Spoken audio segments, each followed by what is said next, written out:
নবীজি বলছে যদি কেউ ক্ষমা চাওয়ার পরে কোনো কেউ যদি ক্ষমা না করে, সেজন্য আমি নবীর সুপারিশ আশা না করে। খুব মারাত্মক কথা কিন্তু। সেজন্য নবীজি বলছেন, হে আমার উম্মত, যা জামিলা হয়েছে, যার সাথে হয়েছে, তুমি ক্ষমা করে দাও, তুমি ক্ষমা করে দাও। সে ক্ষমা চাক না চাক, তুমি মাফ করে দাও। তুমি যদি মাফ করলে তোমার ইজ্জতের কমতি হয়, আমি মুস্তাফা থেকে হাসরের ময়দানে তোমার ইজ্জত বুঝে নিও। বিশ্বাস করেন, প্রতিশোধের যতটুকু শান্তি, তার চাইতে বড় শান্তি হচ্ছে মাফ করে দেওয়া। আমাকেও বলার দরকার নেই, কাউকে শোনানোর দরকার নেই।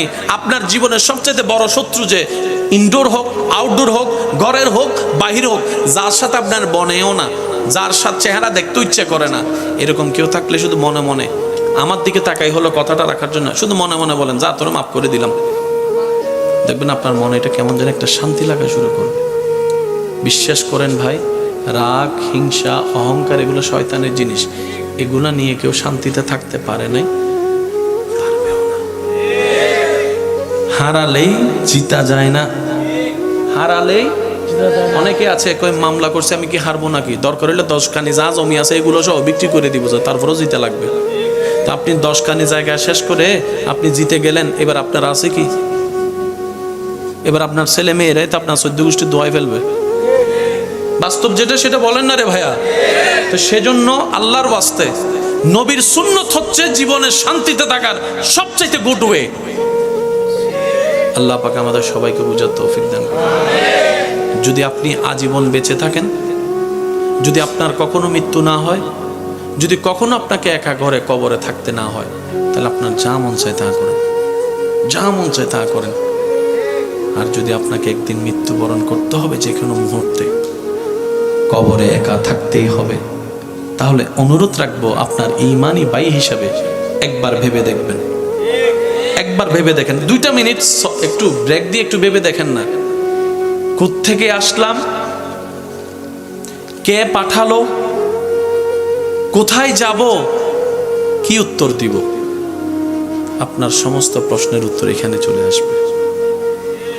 মনে রাখবেন, অন্যের মুখে হাসি ফুটে যে শান্তির দেখা আপনি পাবেন, এই শান্তি আর কোথাও পাবেন না। কারণ রব বলে যে আমার সৃষ্টিকে শান্তিতে রাখে, ওই বান্দার শান্তিতে থাকার রাস্তা আমি আল্লাহই করে দিই। সুবহানাল্লাহ।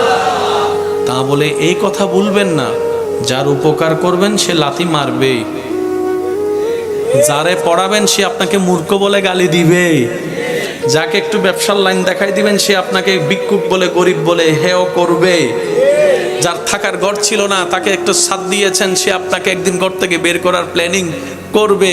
মনে রাখবেন, থ্যাংক ইউ পাওয়ার আশায় কোনো উপকার করবেন না।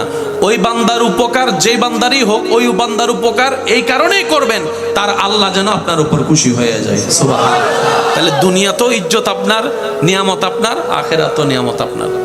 সবর করবেন, সহ্য করবেন, রবের রহমতের অপেক্ষার দিকে তাকাই থাকবেন। নিয়ামত আপনার আসবে, জয় আপনার হবে। ওয়া তুইজ্জু মান তাশা ওয়া তুযিল্লু মান তাশা ওয়ালিল্লাহিল ইজ্জাতু ওয়ালি রাসূলিহি ওয়ালিল মুমিনিন। রব্বুল আলামিন আমাদের সবাইকে নেককার বান্দা হয়ে দুনিয়ার থেকে ঈমান ইজ্জত নিয়ে হাসি মুখে কালিমা পড়ে যাওয়ার তৌফিক দান করুক। আমিন।